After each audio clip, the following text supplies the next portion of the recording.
तकलीफ से भरी दुनिया की कहानी। इस दुनिया में सभी लोग परेशान रहते हैं। अगर हम किसी की परेशानी को थोड़ा भी कम कर सकते हैं तो इससे अच्छा काम कोई भी नहीं होता है। यह अच्छी सोच सभी के अंदर होनी चाहिए। यह कहानी आपको पसंद आएगी। उसका स्वभाव बहुत ही अच्छा था। वह किसी की भी मदद करने से पीछे नहीं हटता था। उसके बारे में जो भी व्यक्ति बोलता था हमेशा यही कहता था कि इससे अच्छा आदमी कोई भी नहीं होगा। जब भी कहीं जाना था वह किसी को परेशानी में देखता था, हमेशा उसकी मदद करने के लिए तैयार रहता था।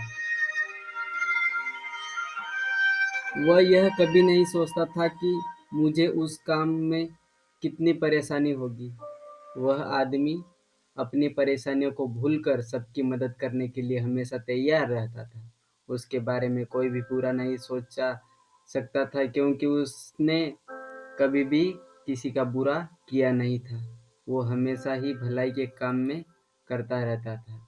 एक दिन वह अपने गांव वापस जा रहा था। रास्ते में उसे एक बूढ़ी अम्मा नजर आई। वह अपने सिर पर कुछ सामान रख ले जा रही थी, लेकिन बहुत ही मुश्किल से चल पा रही थी।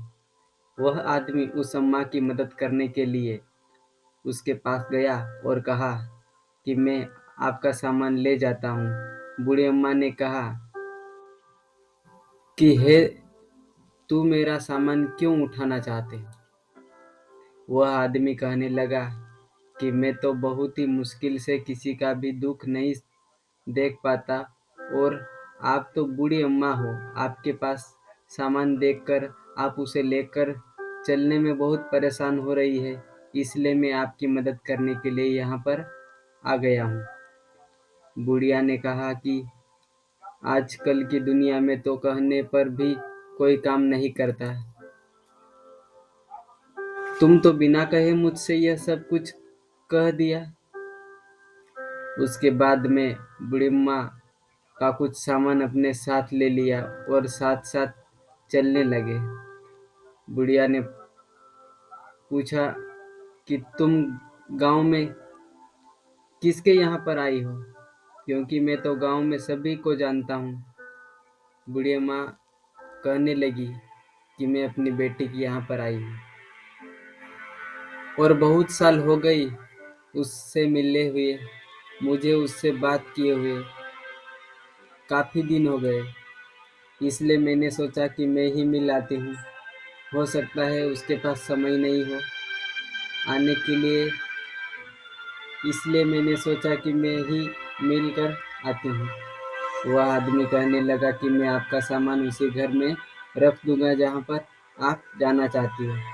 बूढ़ी अम्मा अब उस जगह पर पहुँच चुकी थी जहाँ पर उन्हें जाना था। उसके बाद वह आदमी भी सामान लेकर उसी घर के अंदर गया। सामान रखने के बाद से आदमी कहने लगा, मुझे चलना चाहिए। बूढ़ी अम्मा ने कहा कि तुम मेरे लिए बहुत बड़ी तकलीफ ली है, इसलिए तुम ऐसे नहीं जा सकते। आपको थोड़ी देर यहाँ पर बैठना होगा, मुझसे बातें करनी होगी। तभी आदमी कहने लगा कि मुझे भी अपने घर पर कुछ काम है, इसलिए मुझे अभी तो चलना होगा। बाद में मैं आपसे मिलने के लिए ज़रूर आऊँगा। बूढ़ी अम्मा ने कहा कि तुम ज़रूर आना, मैं तुमसे मिलकर ही यहाँ से जाऊँगी। तभी वह आदमी अपने घर वापस चला गया। आदमी अपने घर पहुंचा और तभी उसकी पत्नी ने कहा कि छोटू की तबीयत अचानक खराब हो गई। हमें उसे जल्दी ही डॉक्टर के पास ले जाना होगा।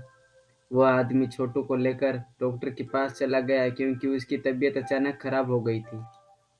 उसके बाद जब वह छोटू को वापस लेकर आया तो छोटू की तबीयत अब ठीक नजर आ रही थी।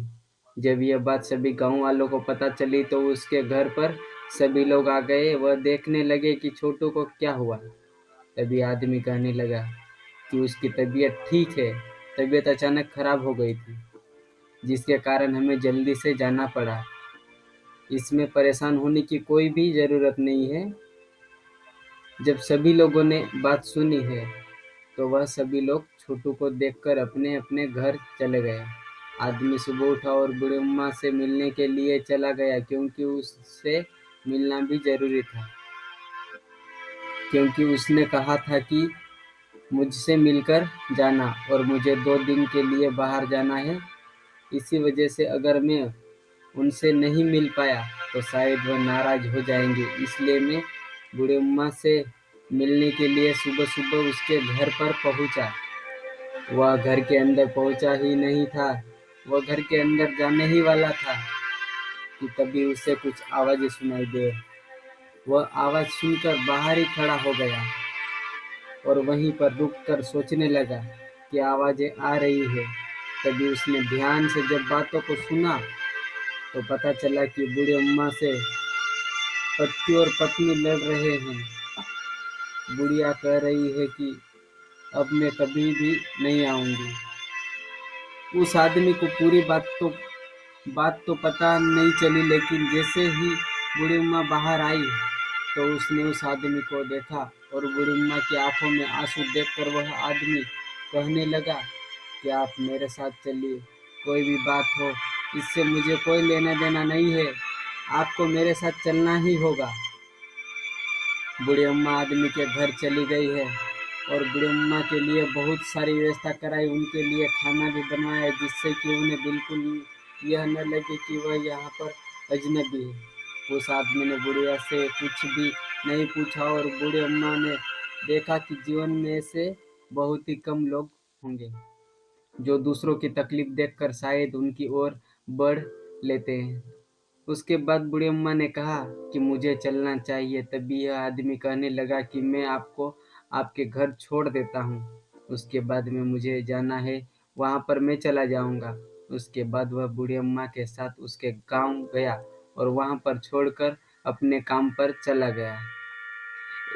ऐसा आदमी मिलना बहुत मुश्किल होता है जो सबकी तकलीफ है देखकर हमें दुखी होता है, उनकी तकलीफ को दूर करने के लिए हमेशा तैयार रहता है। तकलीफ से भरी दुनिया की कहानी। अगर आपको यह कहानी पसंद आई हो तो आप इसे शेयर ज़रूर करें और कमेंट करके हमें बताइए। धन्यवाद।